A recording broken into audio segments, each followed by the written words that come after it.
స్టూడెంట్స్ని నలుగురు ఐదుగురు స్టూడెంట్స్ని ఈ ఈ సిరీస్లో తీసుకుంటే కనుక అసలు వాడు ఇందాక వాట్ షీ సెడ్ ఏం చదువుకున్నారు అసలు ఎటువైపు వెళ్తున్నారు మళ్ళీ అల్టిమేట్గా వచ్చి ఐటీలో సెటిల్ అవుతున్నారు. సో ఇలాంటి స్టూడెంట్స్ని చూసినప్పుడు ఏమనిపిస్తుంది, మీరు ఏం చెప్తారు? ఇప్పుడు మీరు చూడండి, బీటెక్లో మల్టిపుల్ బ్రాంచెస్ ఉన్నాయి, EC, triple E, mechanical, civil ఇవన్నీ ఉన్నాయి కదా మేడం.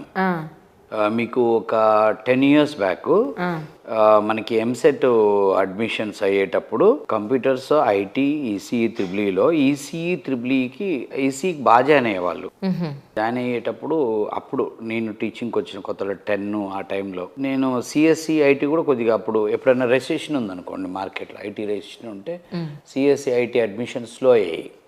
హయ్యెస్ట్ అడ్మిషన్స్ ఈసీకి అయ్యాయి. వాళ్ళని నేను అడిగేవాడిని, ఎందుకు ఈసీ తీసుకుంటారంటే, ఈసీ తీసుకుంటే మనం అటువైపు కోర్ వైపు అయినా వెళ్ళొచ్చు, లేదంటే ఐటీ వైపు వెళ్ళొచ్చు కదా అని